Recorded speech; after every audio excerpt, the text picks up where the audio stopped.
لیکن رمضان شریف میں زیادہ سے زیادہ نماز کا اہتمام کرنا چاہیے، جماعت کے ساتھ نماز پڑھنی چاہیے، تکبیر اولیٰ کا اہتمام کرنا چاہیے۔ ہمارے بزرگ وہ تو رمضان اور غیر رمضان میں اتنا نماز کے اہتمام کرتے تھے کہ تکبیر اولیٰ بھی ان سے قضا نہیں ہوتی تھی، تکبیر اولیٰ بھی نہیں چھوٹتی تھی۔ ہلیات الاولیاء کتاب ہے، اس کے اندر امام اعمش رحمۃ اللہ علیہ کے بارے میں لکھا گیا ہے۔ امام اعمش رحمۃ اللہ علیہ ایسے بزرگ تھے اللہ والے کہ 70 سال تک کبھی ایک مرتبہ بھی ان سے تکبیر اولیٰ نہیں چھوٹی۔ تکبیر اولیٰ کہتے ہیں جب جماعت کھڑی ہوتی ہے، تکبیر پڑھی جاتی ہے، امام کہتے ہیں اللہ اکبر، تو پیچھے مقتدی بھی امام کے ساتھ کہیں اللہ اکبر، یہ تکبیر اولیٰ ہے۔ تو امام اعمش رحمۃ اللہ علیہ 70 سال تک کبھی ان کی تکبیر اولیٰ بھی نہیں چھوٹی۔ اور ہم سوچیں ہماری تو 70 دن بھی تکبیر اولیٰ نہیں ہوتی، 70 گھنٹے یعنی 3 دن بھی ایسے ہمارے نہیں ہوں گے زندگی میں کہ ہم تکبیر اولیٰ کا اہتمام کرنے والے ہوں۔ ہم تو کئی نمازیں چھوڑ دیتے ہیں، تکبیر اولیٰ تو دور کی بات ہے، ہم تو نماز بھی نہیں پڑھتے۔ حلیات الاولیاء میں حضرت سعید بن مسیب رحمۃ اللہ علیہ کے بارے میں لکھا ہے 40 سال تک جب اذان ہوتی تھی حضرت سعید بن مسیب رحمۃ اللہ علیہ مسجد میں پہلے ہوتے تھے، یعنی اذان سے بھی پہلے مسجد میں نماز پڑھنے کے لیے آ جاتے تھے۔ آج ہم اذان سن کر بھی مسجد میں آنا نصیب نہیں، آج اللہ کے سجدے سے ہم محروم جا رہے ہیں، اللہ کی عبادت سے محروم جا رہے ہیں۔ آج دنیا کا نقصان سمجھ آتا ہے، آخرت کا نقصان، دین کا نقصان یہ ہمیں سمجھ نہیں آ رہا۔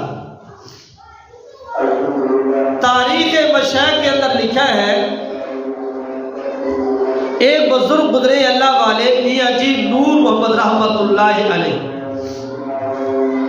یہ جب دنیا سے جانے لگے تو کسی نے پوچھ لیا حضرت آپ اب دنیا سے جانے لگے ہیں، اللہ کے پاس جانے لگے ہیں، کیا لے کے جا رہے ہیں؟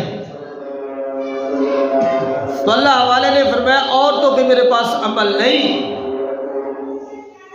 ایک عمل ہے وہ لے کے جا رہا ہوں کہ اللہ تعالیٰ قبول فرما لے۔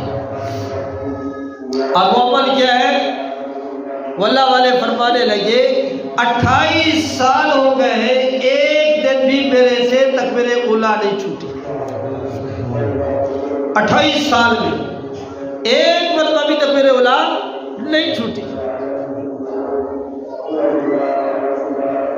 تذکرۃ الرشید میں ایک اللہ والے کا واقعہ لکھا ہے، مولانا رشید احمد گنگوہی رحمت اللہ علیہ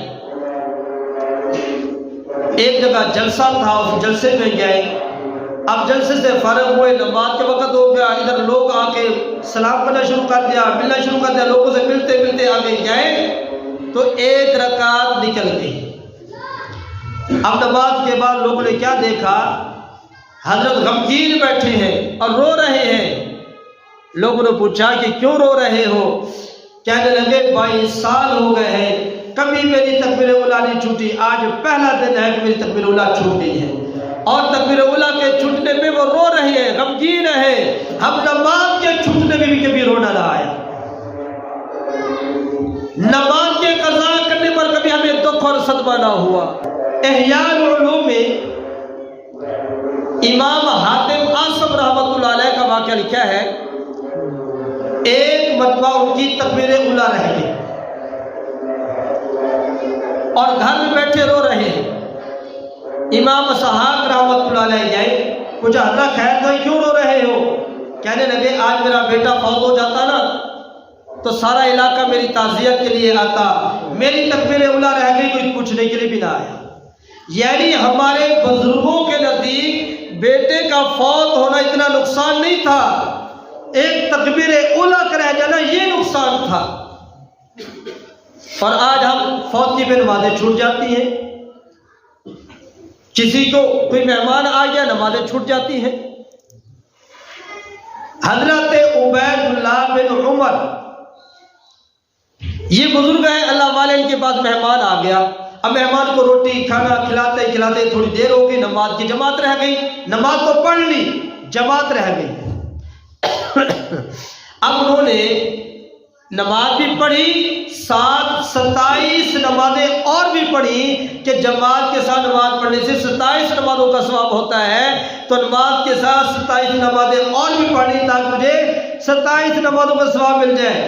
رات کو سو گئے، خواب آیا، خواب میں کیا دیکھا کہ گھوڑے پہ سوار ہیں اور گھوڑا دوڑا رہے ہیں، باقی گھوڑے آگے دوڑ رہے ہیں، ان کا گھوڑا پیچھے، بہت گھوڑے کو بھگا رہے ہیں، مار رہے ہیں، گھوڑا دوڑتے ہی نہیں اور اگلے گھوڑوں کو یہ پکڑتے ہی نہیں۔ آگے جانے والوں نے پیچھے دیکھا کہ یہ گھوڑے کو مارتا ہوا جا رہا ہے، اس نے آواز دی آپ گھوڑے کو نہ ماریں، آپ نے بھی رات عشاء کی نماز پڑھی، ہم نے بھی رات عشاء کی نماز پڑھی، ہم نے نماز پڑھی عشاء کی جماعت کے ساتھ اور آپ نے نماز پڑھی عشاء کی بغیر جماعت کے، اس لیے ہم نے جماعت کے ساتھ نماز پڑھی، اللہ نے ہمیں مقام دیا، ہم آپ کے آگے نکل گئے، آپ نے جماعت چھوڑ دی، آپ ہم سے پیچھے رہ گئے، آپ گھوڑے کو نہ مارے، گھوڑے کا قصور نہیں، قصور آپ کا ہے کہ آپ نے جماعت چھوڑ دی ہے۔ ایک نماز چھوٹی، جماعت چھوٹی، نماز